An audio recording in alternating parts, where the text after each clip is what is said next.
పెద్దలందరికీ నమస్కారాలండి. పిల్లలకి ఆశీర్వాదములు. నా పేరు ప్రసాదరాజు. విడాకులు అన్న ఒక సామాజిక రుగ్మత గురించి నా అభిప్రాయాలని చెబుతూ వస్తున్నాను. ఇది 6వ భాగము. మొదటి 5 భాగాల్లో విడాకులు ఎవరి వల్ల జరుగుతాయి, ఎవరు కారణము, పల్లెల్లో ఎలా ఉంది, పట్టణాల్లో ఎలా ఉంది, దానికి కారణాలు ఏంటి, వివాహ వ్యవస్థ ఏంటి, ఇవన్నీ చెబుతూ వచ్చాను. నా అనుభవంతో నేను వకీలుగా 8 ఏళ్ళు, జడ్జిగా 30 ఏళ్ళు పనిచేసిన అనుభవంతో, విడాకుల కోర్టులో, రాజీ కోర్టులో పనిచేసిన అనుభవంతో నా అభిప్రాయాన్ని మీతో పంచుకున్నాను. ఈరోజు ఈ వీడియోలో విడాకులలో ఉన్న చట్ట పద్ధతులు ఏమిటి అనే విషయాన్ని చూద్దాం. ఎందుకంటే విడాకులు వరకు వెళ్ళకూడదు, బట్ మన చేతిలో ఉండదు. ఒక సందర్భంలో తప్పనిసరి అవుతుంది. అప్పుడు ఎలాంటి పద్ధతులు పాటించాలి అన్నదాన్ని చూద్దాం. సమాజంలో చాలా పద్ధతులు పాటిస్తున్నారు. కొంతమంది పరస్పరం కూర్చొని ఇరువురు దంపతులు మనం ఇక కుదరదు, మన మధ్య విడిపోదాం అని రాసుకొని విడిపోతున్నారు. కొంతమంది పెద్దల సమక్షంలో కానీ, పోలీసు వాళ్ళ సమక్షంలో కానీ, రెవెన్యూ వాళ్ళ సమక్షంలో కానీ కూర్చొని రాసుకొని వాటి సంతకాలు కూడా తీసుకొని చేసుకుంటున్నారు. కొంతమంది అతను వెళ్ళిపోయాడు, వేరే ఆమెతో ఉంటున్నాడు, వేరే వివాహం చేసుకున్నాడు అనే ఉద్దేశంతో ఇక వివాహం రద్దయింది అనుకుంటూ ఉంటారు.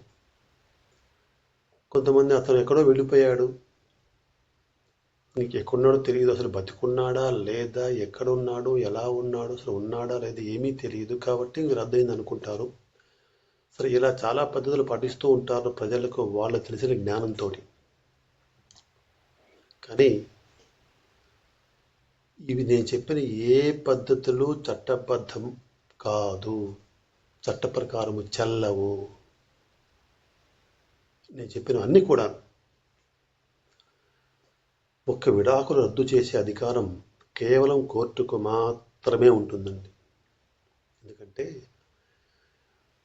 వివాహం రద్దు, విడాకులు అంటే ఏంటి, వివాహం రద్దు చేయటం చాలా పెద్ద నిర్ణయం.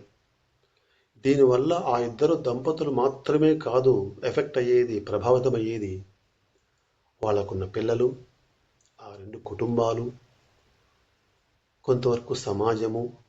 ఎందుకంటే ఇవి రద్దయిన తర్వాత ఊరికే ఉంటారా, ఏవో పక్క చూపులు అవి ఇవి, తర్వాత స్టిగ్మా, అవమానాలు, దానివల్ల వచ్చే ఫలితాలు, ఇన్ని ఆలోచించి చట్టం ఏం చెప్పిందంటే విడాకులు చాలా పెద్దది, ముఖ్యమైన విషయం కాబట్టి ఆ అధికారాన్ని కోర్టుకు మాత్రమే ఇచ్చింది. కోర్టు బయట ఎలాంటి నిర్ణయాలు చేసినా చెల్లవు. సరే, కోర్టుల పద్ధతి ఏంటి? కోర్టులో 2 పద్ధతులు ఉంటాయండి. మొదటి పద్ధతిలో ఒకరు మాత్రమే కోర్టుకు పోతారు, భార్య కానీ భర్త కానీ. జడ్జి గారు మాకు కుదరట్లేదు ఇక అని ఏవో కారణాలు రాసి నాకు విడాకులు ఇవ్వండి, ఒకరు మాత్రమే కోర్టుకు పోతారు. వెళ్ళవచ్చు. కోర్టుకు పోయినప్పుడు ఆ పక్క వ్యక్తికి నోటీస్ ఇచ్చి పిలిపించి అతను లేక ఆమె చెప్పింది కూడా విని నిజంగా ఇవ్వాల్సిన విషయమేనా అని విచారించి కోర్టు విడాకులు మంజూరు చేస్తుందో నిరాకరిస్తుందో నిర్ణయిస్తుంది. కోర్టులు కూడా విడాకులు ఇవ్వడానికి ఇష్టంగా ఉండవండి. కోర్టులో విడాకులకు ఇష్టం ఉండదు, సాధ్యమైనంత వరకు నిరుత్సాహపరుస్తుంది. దంపతులు ఒక్కరు పోయినా ఇద్దరు పోయినా కలిసి కోర్టు ఒక ప్రయత్నం చేస్తుంది ఫర్ రీయూనియన్, మళ్ళీ కలిసే ఉద్దేశం ఉందా అని చెబుతుంది. ఆలోచించమని టైం ఇస్తుంది. టైం ఉంటే జడ్జి గారే స్వయంగా ఛాంబర్లో కూర్చొని ఒక స్నేహభావంతో వాళ్ళని కలపడానికి ప్రయత్నం చేస్తాడు. టైం లేకపోతే లోక్ అదాలత్, రాజీ కోర్టు అని ఒకటి ఉంటుంది. అక్కడికి పంపిస్తే అక్కడ ఓ జడ్జి గారు ఉంటారు, ఒక కమిటీ మెంబర్లు ఉంటారు.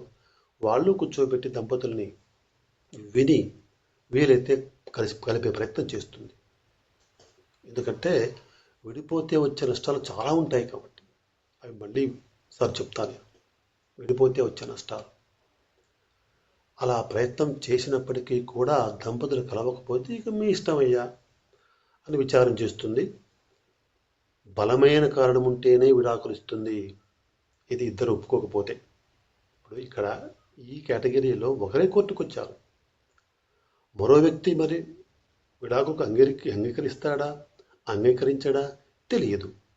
సాధారణంగా వ్యతిరేకంగా ఉన్నారు కాబట్టి ఒకరే కోర్టుకు వచ్చారు. మరి ఆ పక్క వ్యక్తి నాకు విడాకులు వద్దు, భర్త కావాలి, భార్య కావాలి అని అంటే కోర్టు విచారించి చాలా బలమైన కారణం ఉంటేనే విడాకులు ఇస్తుంది, లేకపోతే నిరాకరిస్తుంది. నిరాకరిస్తే వివాహబంధం ఉన్నట్టే, విడాకులు ఇస్తేనే వివాహబంధం రద్దయినట్టు. సరే, అలా విడాకుల విషయంలో పరిశీలిస్తుంది. ఈ పరిశీలించే క్రమంలో పిల్లల మరి సంరక్షణ కూడా అడగవచ్చు. ఎందుకంటే పిల్లలు లేకపోతే సమస్య లేదు, పిల్లలుంటే మరి వాళ్ళని కూడా ఆలోచించాలి కదా. వాళ్ళు ముఖ్యం. తల్లి దగ్గర ఉంటారా, తండ్రి దగ్గర ఉంటారా? మరి తల్లి దగ్గర ఉంటే తండ్రి వచ్చిపోవచ్చా, తండ్రి దగ్గర ఉంటే తల్లి వచ్చిపోవచ్చా? ఎప్పుడెప్పుడు వెళ్ళవచ్చు, ఏ స్థలంలో కలవచ్చు, ఎంతసేపు కలవచ్చు, దాని పరిమితులు ఏమిటి, ఖర్చు ఏమిటి, ఇవన్నీ కూడా చూస్తుంది కోర్టు పార్టీలు అడిగితే.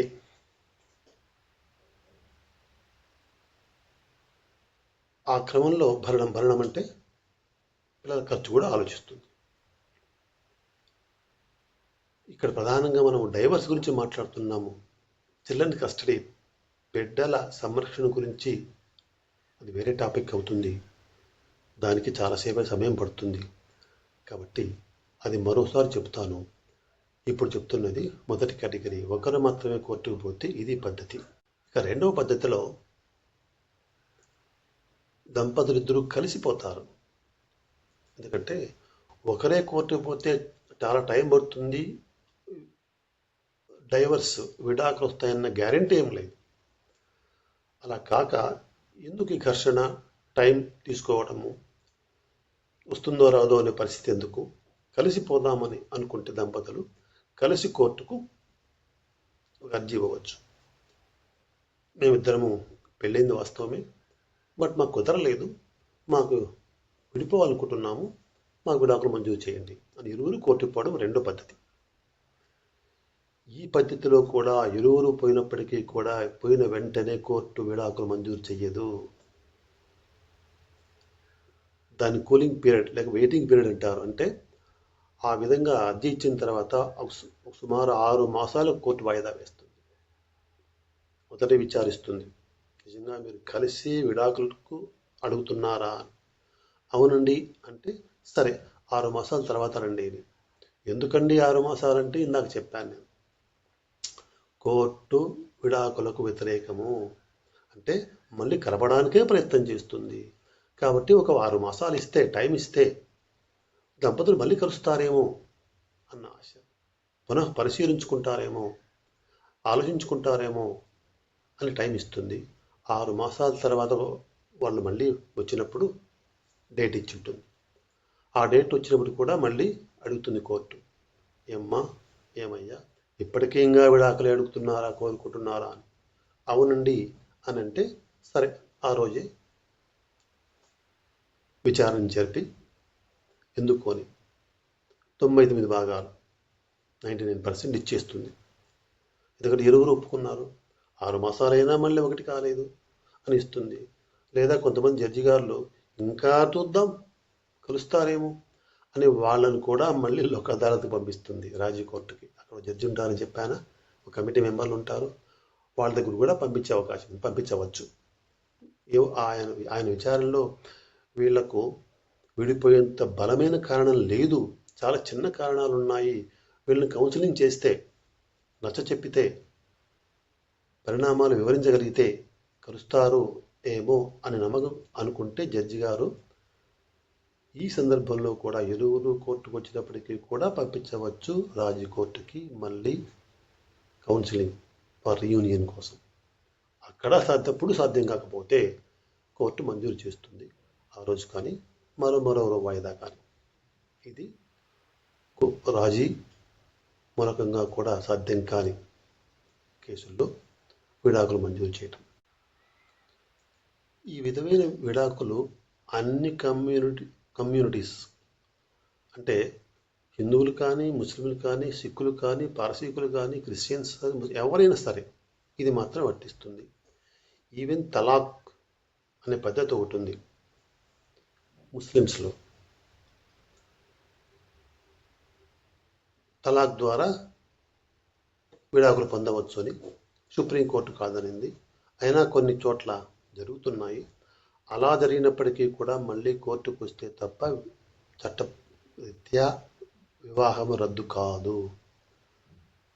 సో తలాక్ ద్వారా కానీ లేకపోతే ఇంకే మార్గమన్నా కానీ అయినప్పటికీ కూడా మళ్ళీ కోర్టుకు వస్తేనే దానికి విలువ ఉంటుంది. ఇక్కడ మరో విషయం చెప్పి ముగిస్తాను. మరి ఆ విధంగా కోర్టుకి వెళతారు. వెళ్ళిన తర్వాత కోర్టు విడాకులు మంజూరు చేస్తుంది. మరి మంజూరు చేసినప్పటి నుంచే ఇంకా వివాహం రద్దయినట్టేనా, రెండవ వివాహం మరి రీమ్యారేజ్ పునర్వివాహం చేసుకోవచ్చా అని. ఇక్కడ ఏంటంటే ఇక్కడ కూడా మళ్ళీ కోర్టు ఒక అవకాశం కల్పించింది దంపతులకి. విడాకులు మంజూరు చేసినా కలుస్తారేమో అన్న ఆశ. అందుకని విడాకులు మంజూరైన వెంటనే పెళ్లి చట్టరీత్యా కుదరదు.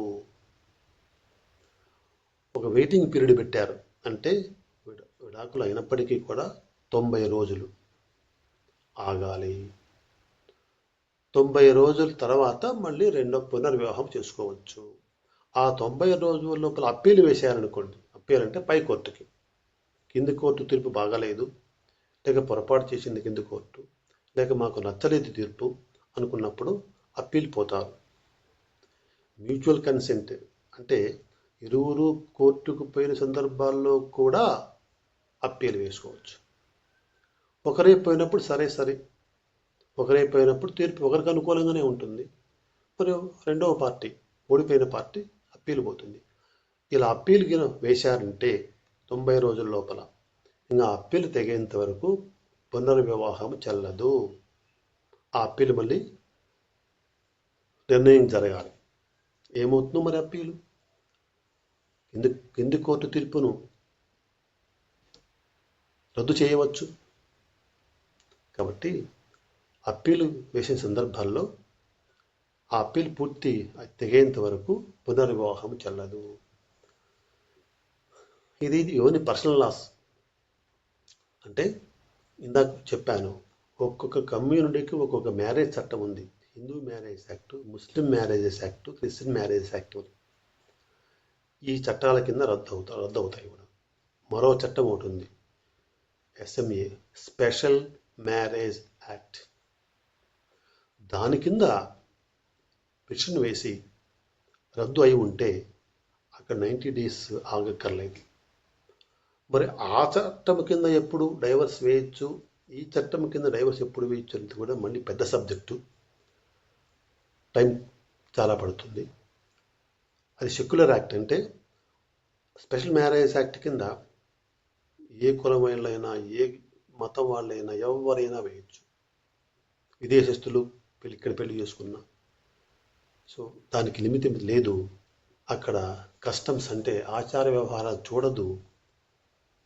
దాని కిందకైనా వేసి ఉంటే డైవర్స్కి 90 రోజులు ఆగక్కర్లేదు. అట్లా కాక పర్సనల్ లాస్ కింద వేసి ఉంటే 90 రోజులు మాత్రం ఆగవలసిందే. 90 రోజుల తర్వాత పెళ్లి చేసుకోవచ్చండి. ఇక ఇంతటితో 15 నిమిషాలైంది. ఈ భాగాన్ని ముగిస్తాను. వచ్చే భాగంలో చివరి భాగం కావచ్చు. ఈ విడాకులు మరి జరగకుండా ఉండాలంటే మార్గం లేదా? ఉందండి. ఏమిటి ఆ మార్గాలు? విడాకులకే వెళ్లకుండా చెబుతాను నేను. వచ్చే వీడియోలో చెబుతాను. విడాకుల వరకు అది చివరి భాగం కావచ్చు. మరి దాని మీద ఉత్సాహం ఉన్నవాళ్ళు దాన్ని వింటే అర్థమవుతుంది. కాబట్టి ఈ విషయాన్ని కూడా మీరు అవసరం వేస్తే ఉపయోగించుకుంటారని ఆశిస్తున్నాను. మళ్ళీ ఒక ముక్క చెప్పి ముగిస్తాను. నేను 8 ఏళ్ళు అడ్వకేట్గా, న్యాయవాదిగా, 30 ఏళ్ళు జడ్జిగా ఉండి ఇప్పుడు ఉచిత న్యాయ సహాయ కేంద్రాన్ని పెట్టి నడుపుతున్నాను. ఉచితంగా నాకు తెలిసిన న్యాయ సహాయాన్ని అందిస్తాను. నా నంబరు 9441922102. కాబట్టి ఇక వచ్చే వీడియోలో కలుద్దాము. అంతవరకు సెలవండి.